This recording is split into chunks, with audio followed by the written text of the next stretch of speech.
네, 이제 코로나 백신 나와서 지금 현재 대한민국 우리나라 정부 차원에서 전 국민에게 이제 백신을 이제 맞게 되는데요. 백신을 맞아도 되는 건지 물어보신 분들이 계세요, 저한테. 그래서 왜 그러냐 했더니 이게 음모론 같은 게 유튜브에 이렇게 너무 많이 나와가지고요. 이게 부작용이 잇따르고 이거 맞으면 사망할 수 있다고 하는데, 또 심지어 어떤 분은 이 백신으로 DNA를 추적해가지고 뭐 세계 모든 사람들 노예로 만들려고 한다. 그래서 백신을 맞아도 괜찮느냐 이렇게 물어봐요. 먼저 안전성에 대해서 제가 전문가가 아니잖아요. 그렇죠. 그건 전문가들한테 물어봐야죠. 우리가 비행기에 위험성이 있잖아요. 그렇죠. 비행기 위험성이 있음에도 불구하고 우리가 비행기를 타지 않습니까? 그만큼 안 타는 것보다 타는 것이 큰 이익이 있으니까 타는 것처럼 이 백신 그 자체가 그래도 우리 국민들의 그 건강을 위해서는 굉장히 정부에서도 그리고 많은 전문가들이 안전하다고 생각하기 때문에 백신을 맞으라고 하는 것이기에 우리가 맞아야 되지 않을까라는 생각을 해보게 됩니다. 물론 세상의 모든 것이 완벽할 수는 없잖아요. 그렇죠. 근데 어느 정도 백신이 안전하다 평가를 하고 있기 때문에 그것을 신뢰하고 맞는 것이 옳지 않나라는 생각을 해보게 된다는 것이죠. 전 세계 사람들을 통제하려고 한다고 하는 그런 음모론 같은 경우는 여러분, 그것은 정말 건강하지 못한 신앙을 갖고 있는 목사들이 얘기하는 것입니다. 정신적으로 우리가 지금 현재 겪고 있는 이 불안감을 더욱더 가중시켜가지고 엉뚱하게 불균형적인 어떤 신앙의 형태로 또한 만들려고 하는 정말 이 괴락이에요, 괴락. 그러니까 백신이 문제가 아니라 그런 신학 사상을 갖고 있는 그 자체부터가 건강하지 못하고 완전히 진짜 사단의 역사에 의하다고 저는 생각을 해요. 그러니까 요한계시에 나오는 666이라고 주장하면서 666표 받는 것이다. 그러니까 그런 백신을 맞게 되면 그 구원이 없다는 식으로도 얘기하신 분들이 있어가지고, 여러분, 주를 믿는 상황 속에서 그런 어떤 물리적인 표시를 받았기 때문에 지옥 간다고 이렇게 말을 한다 이러면, 여러분, 짐승표 안 받는 거 얼마나 쉽겠습니까? 그렇죠? 그냥 안 맞으면 되거든요. 그러면 우리 천국 가는 겁니까? 그렇지 않죠. 안 맞아서 천국 가는 것이 아니란 말이죠. 이게 신앙의 마음의 문제라고요. 그러니까 예수를 믿음으로 가는 것이지, 천국은 물리적 표시로 그 66 베리칩을 받았느냐 안 받느냐, 백신을 맞아야 되냐 안 맞아야 되냐, 그것으로 그런 표시로 내가 구원받고 구원받지 못하고, 이것은 하등에 아무 관계가 없어요. 또 그렇게 또 주장하는 게 뭐냐면 하나님을 전적으로 의지하지 않는다고 막 말을 하거든요. 그러니까 하나님을 의지하면 우리가 사는데 의지하지 않고 백신을 의지하지 않느냐. 그래서 백신을 거부하는 것인데, 여러분, 하나님을 의지한다는 것은 세상의 모든 것을 다 거부한다는 그 말이 아니라는 거 여러분 알고 계시죠?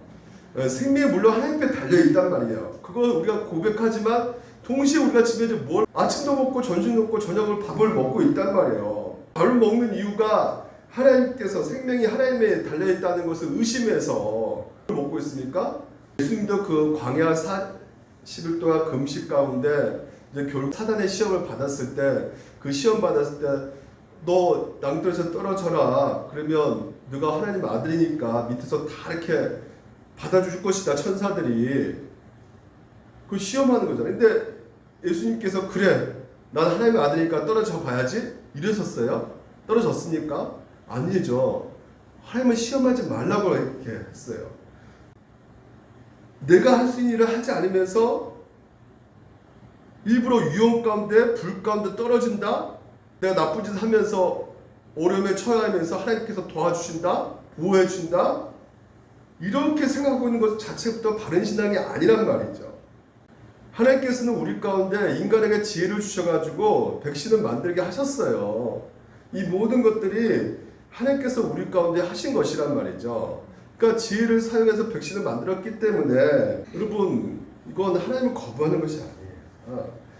우리가 하나님의 일반 은총을 잘 활용해가지고 거부하는 것이 아니라 이 모든 것이 또 안전하다고 판단하기 때문에 물론 부작용이 있을 수 있겠지만 하나님께서 지혜로 주신 그 만드신 그 백신을 우리가 잘 맞고 전염병 대비하는 것이 정말 여러분 그게 건강하고 건강한 신앙적인 생각입니다.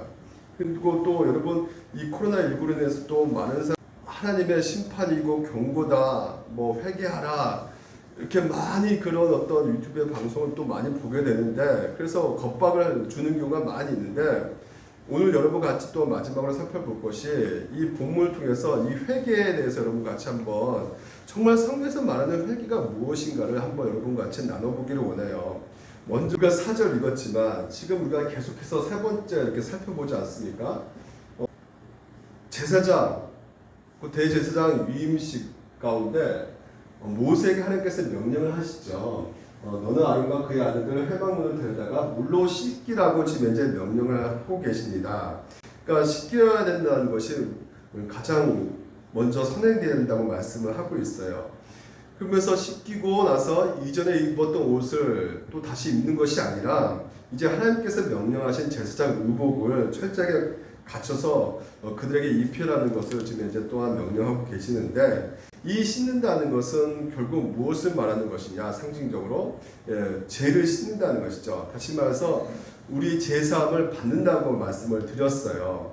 그러니까 죄를 씻어내는 것이 결국 무엇입니까? 하나님과의 관계가 회복되어진다는 것을 말하고 있는 것입니다. 하나님과의 그 연합된 그 관계 다시 그 무너지고 끊어졌던 그 하나님과의 그 관계가 다시 한번 회복되어진 것을 말하고 있는 것이에요. 그래서 우리에게 있어서 이 영적 교훈, 이 물로 씻는다는 것의 영적 교훈이 한 세 가지로 우리가 한번 살펴본다 한다면 첫 번째는 바로 이 물로 씻는다는 것의 영적 교훈은 하나님과의 바른 관계를 맺어야 한다는 것을 오늘 우리 가운데 보여주고 있다는 것이죠. 결국은 이 우리 안에 가장 큰 문제가 무슨 문제냐? 근본적으로 죄의 문제라는 것이에요. 많은 것을 우리가 얻는다고 할지라도요. 하나님과의 관계가 잘못되어져 버린다면 그 얻는 거에 대한 그 모든 것은 무용지물이 될 수밖에 없는 것입니다. 근본적으로 우리 가운데 이 세상에서 말하는 방식들은 세상에 속한 것들은 궁극적으로 하나님과의 그 관계 속에서 진정한 의미를 갖게 되는 것이지 하나님과의 관계에서 떠나 있는 그 모든 소유와 그리고 모든 것에 있어서의 그 영향력을 끼치고 또한 영향력을 받고 이런 것들은 결국은 의미가 없게 되어진다는 것입니다. 그러니까 세상은 얼마나 많이 가졌느냐 적게 가졌느냐 그것으로 가난과 부를 측정하고 판단하지만 예수 그리스도 하나님의 그 나라에 있어서는 절대 가난과 부에 대한 절대적 기준은 없다는 것이죠. 그러니까 절대적인 부가 어디 있겠습니까? 진짜 가져도 끝이 없는 것이고 또 가난의 그 어떤 기준도 아무리 우리가 아래를 보더라도 힘든 사람이 우리보다 더 많은 것을 우리가 힘들다 하지만 우리보다 더 힘든 사람을 많이 보게 되잖아요. 가난한다고 해도 뭐 불의한 것도 아니고 그렇다고 행복한 것도 아니고 부한다고 해서 행복한 것도 아니고 어떤 처지에 있든지 우리가 하나님 영광을 위해서 그 모든 것들을 우리가 수단으로 사용될 때 그 모든 삶의 의미가 달라지는 것이지 우리가 이 세상 속에서 살아가는 상황 속에서 이 하나님과의 그 바른 관계에 떠나서 생각하는 그것은 결국은 우리가 부정적인 어떤 시각으로 세상을 볼 수밖에 없는 상황 가운데 있게 되는 것입니다. 그러니까 교회가 크다고 해서 세상 일을 많이 하겠다, 하나님을 더 잘할 것이다 이렇게 또한 생각해서도 안 되는 것이고요. 작은 인원이라도 작은 숫자라도 우리가 충분히 하나님을 일을 할 수 있다는 것이고요. 왜 그러냐면 이게 바로 복음과 관련된 거잖아요. 세상에서 일하는 방식은 그럴 수도 있겠죠. 많은 사람들이 많이 몰려가지고 그렇게 하면 더 능률적이고 더 효율적일 수 있겠지만 이것은 복음에 있기 때문에 무엇보다 하나님과의 그 바른 관계에 있어서 회복되어진 것이 가장 중요한 의미이기 때문에 여러분 우리가 각자 있는 그 처지에서 우리를 통해서 다른 영혼들이 하나님 관계가 회복되어진다면 우리는 정말 큰 엄청난 일을 하고 있는 것입니다. 나의 삶이 세상에 보기에는 초라해 보일지라도 인정 안 해주고 뭐 좀 이렇게 부족해 보인다 할지라도 세상 눈으로 볼 때는 그렇게 보인다 할지라도요, 우리가 어떤 자라고요? 물로 씻었단 말이에요. 제사함 받았단 말이죠. 그래서 제사함 받는 자들은 하나님 관계가 회복되어졌다는 것이죠. 그러니까 우리는 성경에서 뭐라 말하냐면 완전 다른 차원에서 말을 하고 있어요. 너희는 너희가 하나님의 성령인 것과 하나님의 성령이 너희 안에 계신 것을 알지 못하느냐. 이게 바로 여러분의 정체성이라는 것을 믿으시기 바랍니다. 그러니까 하나님과의 그 바른 관계에 있는 사람들은 결국은 하나님께서 뭐라 말씀하시냐면 내가 너 안에 거하고 있는 성전이다. 그러니까 사실 모든 것을 우리가 가진다 할지라도요, 하나님 관계가 파괴되어 버리면 결국은 그 어떤 것도 의미가 없어지고 삶 자체부터 공허해질 수밖에 없는 것이죠. 그러니까 늘 부족함을 느낄 수밖에 없고 빈곤해지고 그 모든 상황 속에서 두려울 수밖에 없고 불안할 수밖에 없는 것이에요. 그래서 참된 의미를 갖지 못하는 삶을 살아갈 수밖에 없게 되는 것입니다.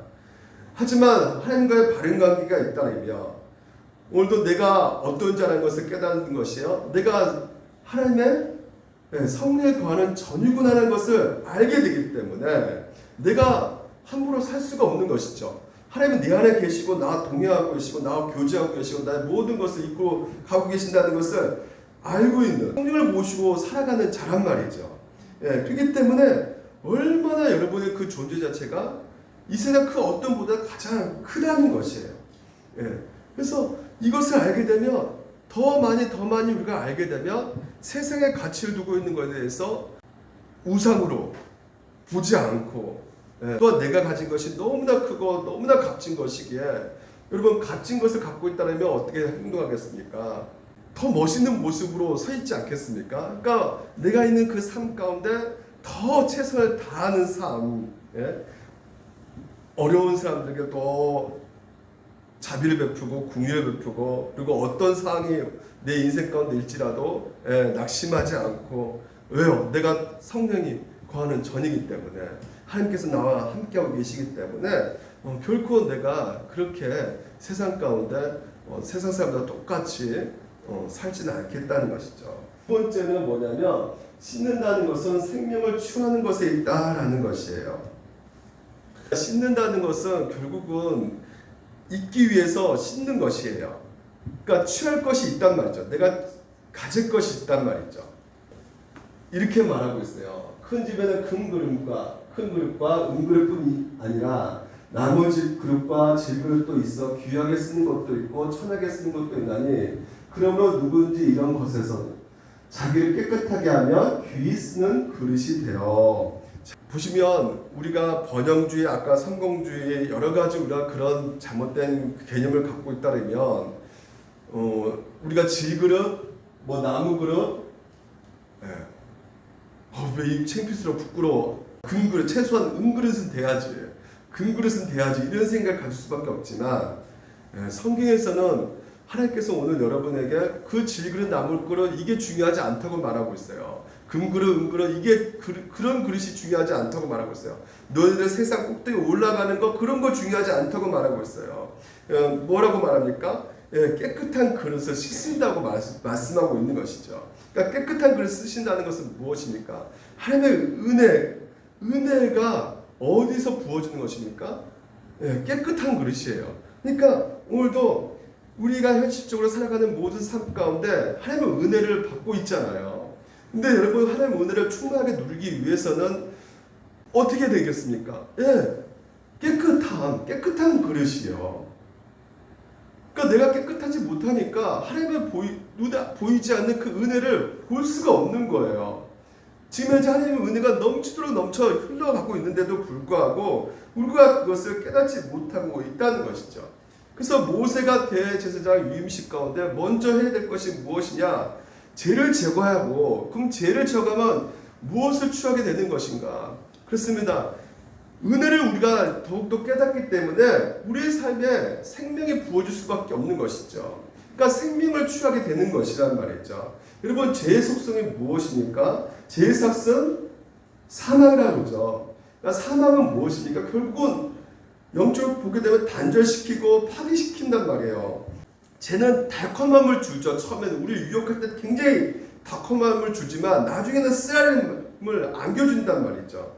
이게 죄의 속성이란 말이에요. 그러니까 달콤한 것을 유혹하면서 쓰라린 것을 맛보게 한단 말이죠. 하나님은 어때요? 좀 반대죠. 예.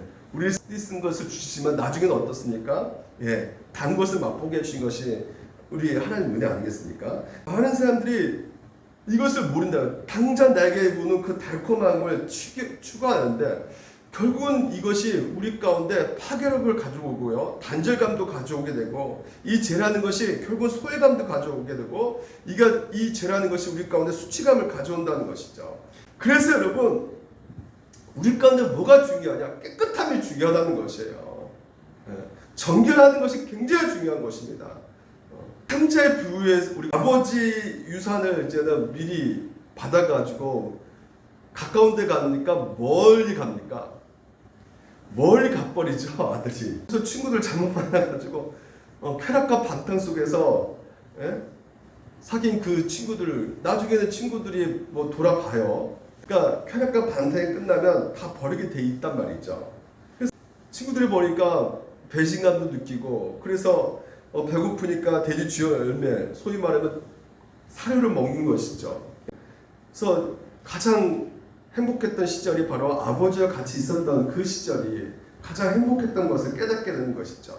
그래서 그 배신의 땅에서 이제 사는 것보다도 아버지 그 집에 사는 것이 너무나 훨씬 낫겠다는 생각 가운데 이제는 종이 될 각오를 하고 아버지 집으로 돌아간단 말이죠. 그러니까 멀리 떠나갔던 그 아들이 그 멀리 있는 그 아버지 집을 어떻게 해요? 한 걸음 바로 옮기는 것입니다. 그래서 결국 그 아버지를 만나게 되는데 이게 바로 어떤 일이 벌어져요? 회복이 일어나죠. 아버지가 어떻게 합니까? 보자마자 잔치를 하게 되죠. 그러니까 여러분, 돌이키고 죄를 저거하면 결국 무슨 일이 벌어지냐? 잔치를 베풀어 준단 말이에요. 아들에게 먹이고 입히고 씻기고 치장해주고 아버지가 이렇게 다 해주신단 말이죠. 그러니까 여러분, 죄를 씻는다는 것은 결국 우리 가운데 무엇을 말해주냐? 우리 가운데 생명을 주신다는 것이에요. 그래서 이걸 좀 더 구체적으로 우리가 죄를 씻는다는 영적 의미를 한번 더 살펴볼 텐데, 세 번째는 회개는 행복이라는 것이에요. 제사장 의복을 입혔어요. 그리고 입힌다는 것은 결국은 예수 그리스도의 그 의의 옷을 입는 그 가운데 근본적으로 우리 삶 가운데 어떤 일이 벌어지냐면 회개하는 삶이 우리 가운데 시작된다는 것이에요.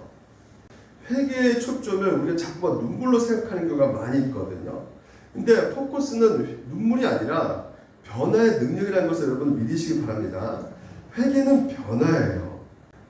그러니까 뭐 눈물 많이 흘렸다고 내가 회개했다? 네, 물론 그럴 수도 있겠지만 회개는요, 변화에 거기에 가장 초점을 갖고 있다는 것이에요. 여러분 삼손 아시죠? 삼손이 왜 힘을 잃었습니까? 하나님 말씀은 거역했죠. 독주를 마시지 말라는데 술 포도주 마셨잖아요. 그리고 삭도를 내지 말라는데 삭도도 돼버리고. 왜 그랬습니까? 나실이니까 하지 말라고 했는데도 나실이 하지 말라는 그것을 했단 말이에요. 그래서 규례를 어기는 상황 속에서 다시 한번 회복의 역사가 일어나는데, 회복의 역사가 일어나는 그 전에 뭐가 일어났습니까?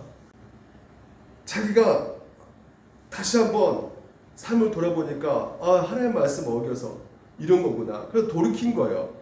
하나님 앞에 나가서 이 무능한 자를 다시 한번 힘을 주시라고. 그래서 회개하면 하나님께서 그 은혜 가운데 다시 한번 힘을 주어서 이 삼손이 소명 가운데 그 엄청난 그 능력을 행하지 않습니까? 삼손이 기둥이 무너져서 죽은데 그게 무슨 소망이고 뭔 그게 행복이라고 생각하십니까, 목사님? 여러분, 삼손 인생에서 가장 큰 의미 있는 삶이 어떤 삶이었을까요? 이게 비극적인 삶이었습니까? 막 기둥 무너뜨린 게? 아니죠. 예? 아마 삼손의 그 인생 가운데 가장 하나님께서 기뻐하시는 모습일 거라 저는 생각이 들어요. 여러분, 스데반 집사가 가장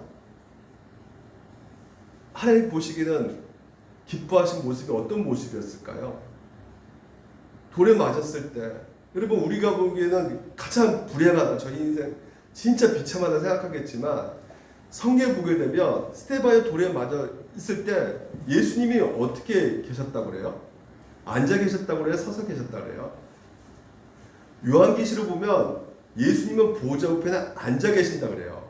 근데 스데반이 돌을 맞았을 때는 어떻게 계셨어요? 서서 계셨어요. 앉아하고 서서는 차원이 다르죠. 그만큼 너무나 그 사랑하는 그 자녀를 보는 그 상황 속에서 앉아있을 수 없고 서서 주목하고 계시고 서서 더 관심 갖고 더 애틋하고 더 사랑하는 그 마음으로 서서 계시는 그 예수님의 모습을 우리가 볼 수 있지 않습니까? 여러분, 이 회개라는 것은 근본적으로 우리 가운데 너무너무나 소중한 것입니다. 너무나 이게 값진 것이란 말이에요. 요한일서에 보게 되면 만일 우리가 우리 죄를 자백하면 그는 믿으시고 오르사 우리 죄를 어떻게 하고 계신다고요? 사하신다는 것이에요. 먼저 여러분, 죄를 자백한다는 것은 그냥 저절로 자백되는 거예요. 율법이 있어야죠. 그러니까 율법을 통해서 내 죄가 보이게 되는 것이죠. 아, 내가 간음을 했구나. 내가 도둑질했구나. 그러니까 율법을 통해서 보기 때문에 어떤 분들은 이 회개라는 것은 율법적이다, 복음적이지 않다. 그래서 회개할 필요가 없다. 근데 여러분, 하나님께서 율법은 오늘 우리 가운데 근본적으로 어떻게 살아가는 것이에요? 하나님 나라 백성처럼 살아가라는 것이죠. 그러니까 율법도 선하단 말이에요. 그래서 하나님께서는 주신 그 복음 안에는 율법도 어느 정도 포함된다는 거예요. 왜? 우리 보고 믿으라 그러잖아요. 믿으라는 것은 명령이죠. 그러니까 어느 정도 우리 가운데 율법도 포함되어 있는 것이죠. 그래서 우리 신자에게 우리 죄를 자백하면 그는 믿으시고 오르사 우리 죄를 사하시며 우리를 모든 불의에서 깨끗하게 하실 것이요 라고 말하고 있어요. 우리 신앙생활 가운데 정말 중요한 것이 무엇이냐면 여러분, 회개하고 믿음이라고 말씀드렸어요. 그러니까 회개와 믿음, 회심이라 할 수 있겠죠. 오늘도 여러분이 물된 동산교회 성도로서 회심하지 않고서 교인이 될 수가 없습니다. 예, 그러니까 회개하고 믿음은 동전 양면과 같아요. 예, 그래서 회개한다는 것은 결국 우리 보고 돌이키라는 것이거든요. 방향을 전환하라는 것이거든요. 예수 믿고서 계속 세상 가운데 쾌락적으로 우리가 살아갈 수 있습니까? 없습니까? 자기가 원하는 목적 가운데 늘상 나 예수 믿는데 나 옛날 거 그대로 취하면서 옛날 방식대로 내가 그대로 즐기고 싶은 거 즐기고 내가 놀고 싶은 거 놀고 내가 마음대로 살아보겠습니다. 이렇게 될 수 있다 없다. 그 자체가 될 수가 없는 것이죠. 유턴할 수밖에 없는 것이에요. 결론적으로 이 회개는요. 그래서 만약 우리가 범죄하지 않았다면 하나님을 거짓말하는 이로 만드는 것이니 또한 그의 말씀이 우리 속에 있지 아니하리라. 그러니까 여러분, 회개는요 근본적으로 단순하게 뉘우침, 반성 이런 것이 아니에요. 돌아간다는 것이에요. 그러니까 여러분 안에 하나님의 말씀이 잇따르면 근본적으로 하나님께서는 여러분 가운데 역사하시는데 어떻게 역사하시겠습니까? 고치려고 한단 말이에요. 그러니까 그 회개라는 그 뜻이 고친다는 뜻도 있거든요. 그래서 내가 이게 잘못 가는구나. 오늘도 하나님께서 여러분 가운데 뭘 두셨어요? 양심을 주게 하셔가지고 내가 이게 잘못 방향 가고 있구나. 이거 하나님이 싫어할 텐데 근데 뉘우치는 것만이 회개가 아니란 말이죠. 여러분. 하나님이 싫어할 텐데 이건 알아요. 단순히 이렇게 행동 바꾸는 것도 아니에요. 왜 또 그 행동 그대로 하고 있으면 안 되잖아요. 회개라는 것에 있어서 우리 가운데 진정한 행복이 될 수 있는 것은 무엇이냐면 하나님과의 관계가 회복되어진다는 그 의미가 있단 말이에요. 회개를 통해서 하나님께서는 그 관계를 회복시키기를 원하신다는 것이에요. 그러니까 가룟 유다 같은 경우도 아시다시피 예수 팔고 나서 스스로 뉘우쳤다 이렇게 말하고 있거든요. 성경에서는요. 스스로 뉘우쳤어요. 근데 자살했잖아요. 그렇죠? 그러니까 그딴 선택을 했단 말이에요. 그거 회개일까요? 회개 아닐까요? 회개가 아니죠. 왜 회개가 아니에요? 하나님과 관계가 회복되는 것이야 하겠는데 회복되는 것이 아니란 말이에요. 그러니까 인격적인 그 관계가 회복되어지는 것이 바로 회개인데 회복하지 않은 거예요. 그러니까 자살을 해버린 것이죠. 그러면 여러분 우리 죄를 자백하며 그는 기쁘시고 오르사 우리 죄를 사하시며 아니 목사님 아니 내가 처음에 예수 믿고 그때 회개하고 내가 죄 사함 받지 않았습니까? 근데 또 회개하라니요. 뭐 회개를 뭐 날마다 합니까? 여러분 하나님께서 우리 죄를 모를까요? 다 알까요? 네? 우리 죄를 다 알고 계시죠? 네. 근데 여러분 우리 죄를 다 알고 있는데 왜 또 회개하라고 또 말씀하실까? 많은 분들이 그런 생각도 해요. 어떤 생각을 하겠냐면 이게 회개를 계속 말하고 있으니까 내가 지금까지 회개하지 못할 것들을 다 꼼꼼히 생각을 해보는 것이죠. 일부러 막 찾아내요. 여러분 찾아내는 그 회개보다 모르고 짓는 죄가 더 많지 않습니까? 어때요? 제가 100이라면요 저는 회개 죄는 1도 아닐 것 같아요. 우리가 우리 죄를 다 압니까? 시편에 이렇게 말하고 있어요. 자기 허물을 능히 깨달을 자가 누구리요? 나를 숨은 허물에서 벗어나게 하소서. 우리가 다 알아요 몰라요? 우리가 짓는 죄를요? 모릅니다. 우리 죄를 다 알지 못해요. 그러니까 전에 그 부흥회 때 그 부흥 강사가 니네 갖고 있는 그 죄를 다 끄집어내라 막. 그래야지 저주가 풀린다. 이거 어떻게 끄집어내야 못 찾겠는데 분명히 죄가 있는데 모르겠어요. 근데 막 그 일부러 끄집어내가지고 막 찾아보가지고 막 회개했는데도 안 되잖아요. 일이 안 풀리잖아요. 그러니까 또 뭐라 그럽니까? 책임지지 않는 말을 하죠 또. 회개를 덜 해서 그래. 좀 더 세게 해. 그리고 좀 더 이렇게 받치면서 해. 여기서 말하는 이 죄라는 것은 근본적으로 복수를 말하는 것이고 오늘 네가 아는 죄들을 고백하라는 것이에요. 오늘 여러분 특정한 여러분 가운데 은밀한 죄들이 있잖아요. 여러분 다 알고 있잖아요. 이거 하나님이 싫어하는 거 알고 계시잖아요. 모르세요? 알고 있잖아요. 이 양심이 있단 말이에요. 말씀이 오늘 우리 가운데 주어져가지고 이게 깨게 하신단 말이에요. 내 이 마음에 이것을. 그래서 이미 여러분 먼저 여러분 반드시 알아야 될 것이 하나님께서는 우리를 제사해 주셨어요. 예수 그리스도 그 피가 우리의 과거, 현재, 미래의 죄까지 다 씻어 주셨습니다. 완벽하게 성취하셨어요. 하나님께서 우리에 대한 모든 심판을 다 끝내셨습니다.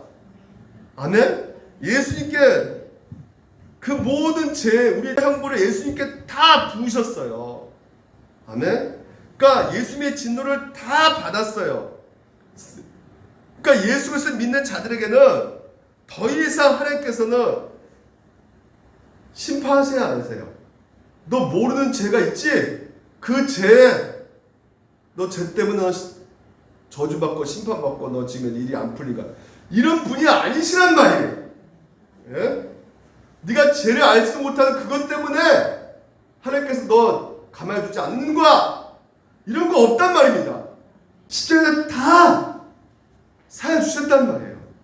오늘 그러면 이 말이 무엇이냐? 왜 또 죄를 또 사고 또 우리가 자백해야 되느냐?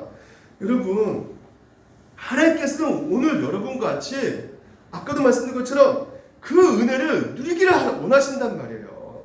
여러분 심령 가운데 더욱더 하나님의 그 은혜를 풍성하게 회복되기를 원하고 계신단 말이에요. 근데 우리 안에 뭐가 있기 때문에 그것을 못 누린다고요? 죄 때문에 늘 우리가 죄책감에 눌려있고 내가 그 죄를 좀 이렇게 어떻게 해야 되는, 이게 도무지 이게 안 되는 그 상황 가운데 죄가 더 쌓이고 마음의 심령이 딱딱하고, 그리고 그런 죄책감에 억누른 심령이 그리고 하나님하고 깊은 교제 가운데 들어가지 못하니까 하나님과의 그 관계 속에 꺼리낌이 있을 수가 있겠느냐. 하나님께서는 말씀하시면서 회개하라는 것이죠. 은혜의 방편으로 오늘도 하나님께서는 우리와의 관계를 더욱더 회복시키기 위해서 회개를 말씀하시는 것이지, 결코 죄를 모르는 죄까지 막 다 뒤집어내가지고 너 그거 안 했기 때문에 너 지옥 간다, 이거 아니란 말이죠.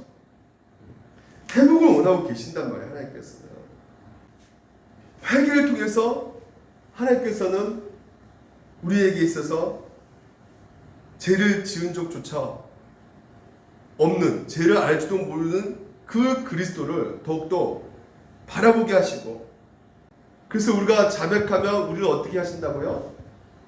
미쁘시고, 그는 미쁘시고 우려사 우리들을 사하시며 우리를 모든 불의에서 어떻게 해요? 깨끗게 하실 것이요. 이것은 뭡니까? 우리를 깨끗한 존재로 여겨주신다는 것이에요. 누구처럼 여겨주신다는 거예요? 예수님의 죄도 없으시죠? 죄를 모르신 분이죠. 그런 것처럼 예수님을 바라보듯이 우리를 그렇게 바라보신다는 것이에요. 우리를 용납하신다는 것이죠. 우리를 보시고 다시 기뻐하시고 사랑하신다는 것이죠. 무엇을 통해서요? 회개를 통해서. 그래서 우리를 안아주시고 우리를 더욱더 그 사랑 가운데, 은혜 가운데 기쁨을 더욱더 누리게 해주신다는 것이에요. 죄로 말미암아 막혀있던 그 기쁨이 다시 한번 회복되어주는 놀라운 영적 기쁨을 주기 위해서 자백하라는 것이죠. 회개하라는 것이에요. 그래서 여러분, 제가 늘 말씀드리지만 종교적인 회개가 있고 복음적인 회개가 있습니다. 그러니까 종교적인 회개는 무엇일까요? 동기가 어디에 있어요? 자기 의회에 있어요. 종교적인 회개는 내가 이거 회개 안 하면 사고 날까봐, 사업을 시작했는데 이거 하나님은 능력이 있으신 분이니까 사업을 망하게도 하실 수 있는 분이니까 왠지 모르게 이거 망할 것 같으면 안 되기 때문에 진짜 망가뜨리면 어떡해, 큰일 나지 하면서 하나님과 좀 더 관계를 좀 맺어야겠다, 사업 망하지 않게끔.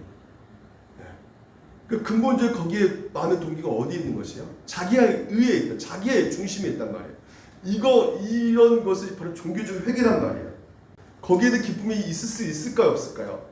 참된 기쁨이 있을 수가 없는 것이죠. 하지만 복음적 회개는 다른 것이죠. 기쁨이 있단 말이에요. 그래서 이 복음적 회개는 우리 죄를 미워하는 마음이 우리 속에서 더욱더 강렬하게 일어날 수밖에 없게 되는 것이죠. 여러분, 우리 의지로 죄를 끊을 수가 있습니까, 없습니까? 수련회 가가지고 작심삼일이잖아요. 결국은 죄를 짓지 않겠다고 의지를 발동해가지고 죄를 짓지 않게 해야겠다 결단하고 다짐해도 이게 안 된단 말이에요. 그러니까 성경에서 말하고 있는 것은 너 형벌이 들어와서 회개하느냐, 정말 하나님이 이거 싫어하니까 제가 정말 내가 있는 제 자체가 슬퍼서 회개하느냐, 그 차이입니다, 여러분. 그러니까 내 삶을 치시니까 두려워서 하는 회개인가? 여러분, 그 자리에 우리가 머물러 있다면 복음을 모르는 것이에요. 여러분, 오늘 복음에 대한 신뢰를 가지고 함께 더 나가기 위해서, 더 깊은 교제 가운데 가지기 위해서, 그분과 더 뜨거운 사랑을 하기 위해서 오늘도 하나님 앞에 나가는 것입니다. 여러분, 우리가 짓는 죄 때문에 지옥 가는 거 아니에요. 여러분, 불신자는 죄 지으면 지옥 가는 거예요. 당연한 겁니다. 그렇죠? 그 죄로 말면 지옥 가는 거예요. 하지만 신자의 죄는 지옥 가게 하는 죄가 있어요, 없어요? 없어요. 하나님 마음을 상하게 하는 것이라니까요. 우리는 하나님 마음을 슬프게 하는 것이란 말이에요. 하나님과 나의 관계가 상하게 된 거예요. 그래서 하나님과 그 올바른 관계, 그러니까 그 관계 가운데, 사랑의 관계 가운데 하나님 관계 깨지는 거에 대해서 너무나 마음이 아픈 거죠. 그래서 미운 거죠. 그냥 제가 싫은 거죠. 제 자체가 너무나 내가 왜 그랬을까 슬프면서 막 미운 것이에요. 그래서 깨닫고 회개하는 것이에요.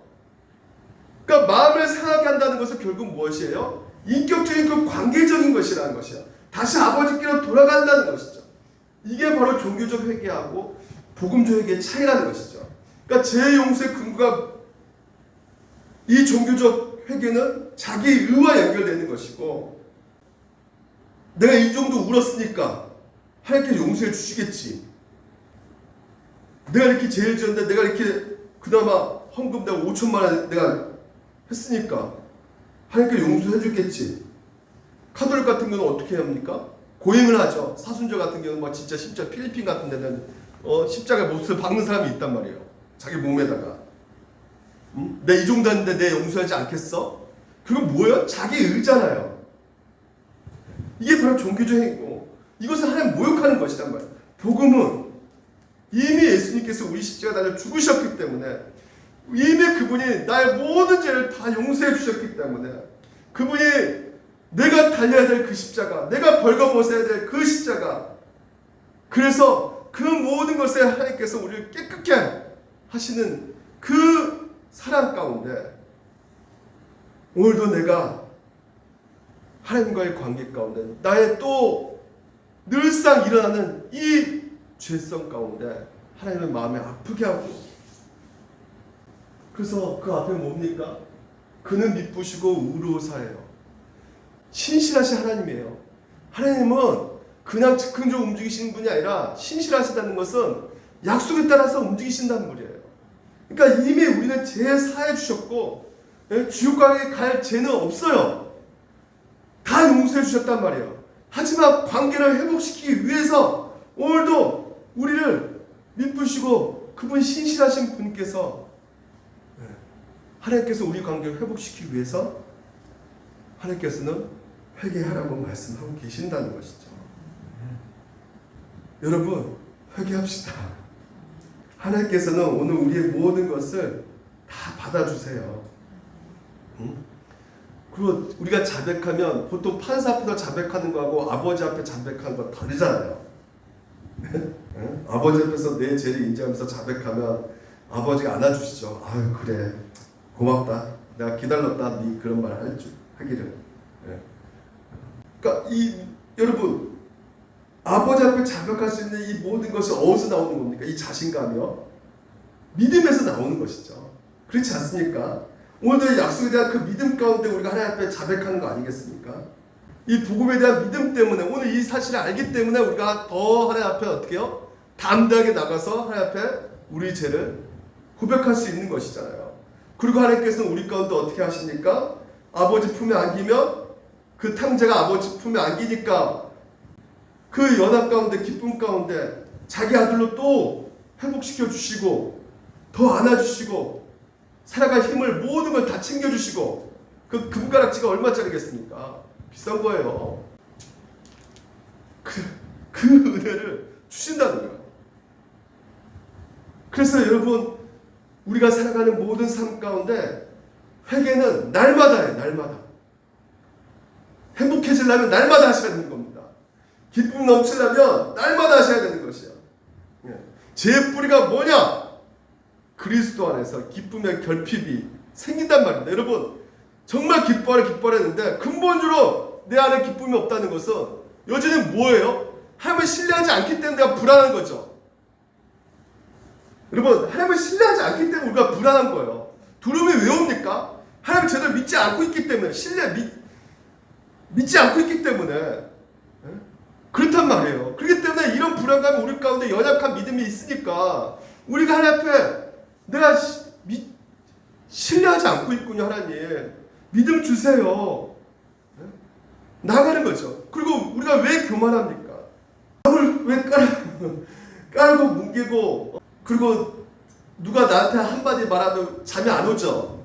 소화가 안 되죠. 날 왜 이 인간 나를 깔아 뭉개네, 완전 날 무시하네. 근데 상대방이 나한테 그렇게 한 거잖아요. 그럼 상대방이 해결하는데 왜 우리가 해결해야 됩니까? 상대방이 해결해야 되는데 왜 내가 해결을 해야 돼? 근데 하나님께서는 왜 우리 보고 해결하냐? 너도 똑같은 죄인이라는 것이죠.